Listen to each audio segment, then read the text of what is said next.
that I want to mention. I was raised by two strong women, my grandmother and my mother. And I get my drive for work and accomplishing things really from my grandmother.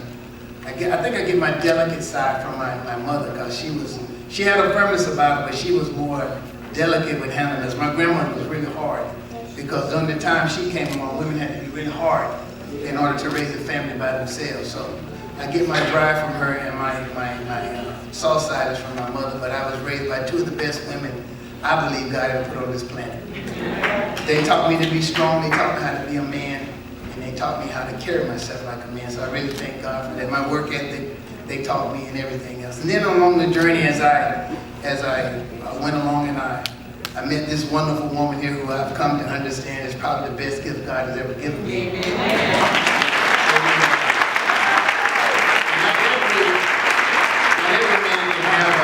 A sensational woman. I've just been one of the guys who was favored so greatly by God that he kind of gave me the best he ever had, best he ever made. You don't feel like that about you for so long.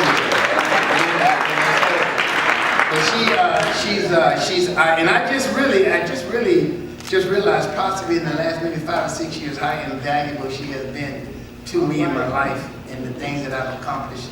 She's always had a hand in it. She's always been the force behind it. And she always makes it a point to look out after me all the time. And so she's always put my best interest forward, and she's always willing to do whatever it takes to make me look good. She'll stand in the background and push me out there and make me look good. So I really thank God for giving her to me, because he didn't have to do that, but I'm glad I have earned his respect enough that he would bless me with a wife.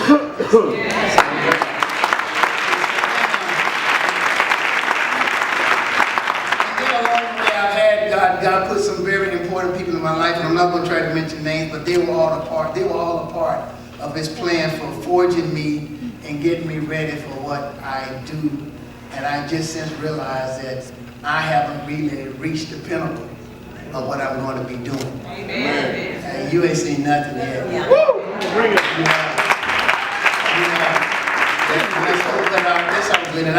But tonight is very special to me, because even though my mom and grandma ain't going on to be with the Lord, I have my family here from Valdosta. That really makes me feel very well good. My son is here with my new granddaughter, and that makes me feel really good.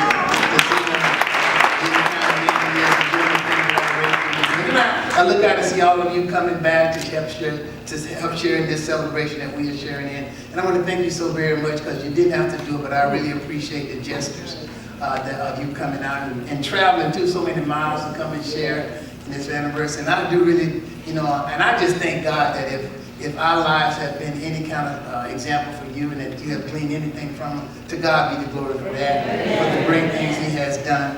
Amen. But even in your life, you haven't crest yet. I was just a piece along the way. You haven't even reached the pinnacle of where you're going to be and what you're going to do.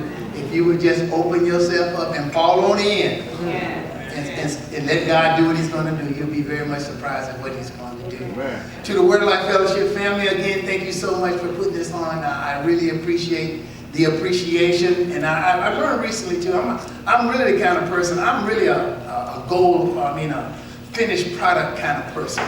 When I get an assignment from God, I just drop my head and I go. And I don't really come up until it's done. When it's done, that's when I celebrate. Then I'm like, where's the next assignment?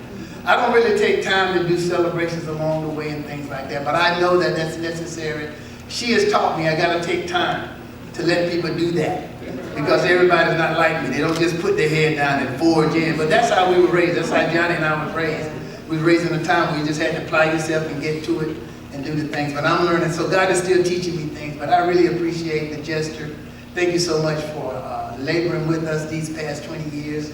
And as Pastor Glover said tonight, we are just primed now.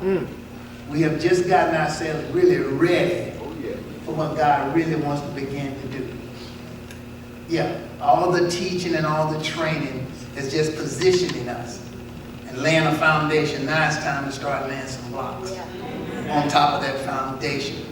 And so for those of you who have been with us, you should be preparing yourself now to be a block layer. and your foundation should be secure now to where you can hold the block. I wish I had a but we really appreciate it. I'm not going to hold you long because I see your eyes getting heavy. And that's one thing I tell you I had to overcome. I had to keep my zeal like I had in my club days. I had to keep my zeal and not allow myself to get tired when it's God's business. Amen to that. So I'm crying. I'm stoked. I'm ready to go. I can go another 4 or 5 hours. But I know everybody's not built like that. Say amen to that. Because I've been fortunate in fire. But thank you all so very much. And to my dear friend from the 3rd grade who came all this way to sharing this anniversary celebration, that is a big deal.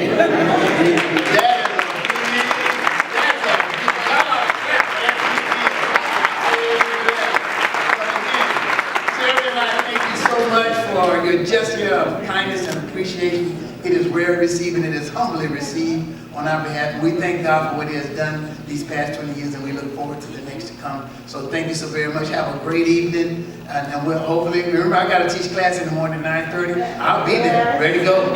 Say amen to that. Oh, and don't forget, time goes back tonight. So your sleep is playing a trick on you. You got an extra hour. Now don't burn it. Don't burn it. Right? You take your clock back tonight and you get an extra hour sleep in the morning.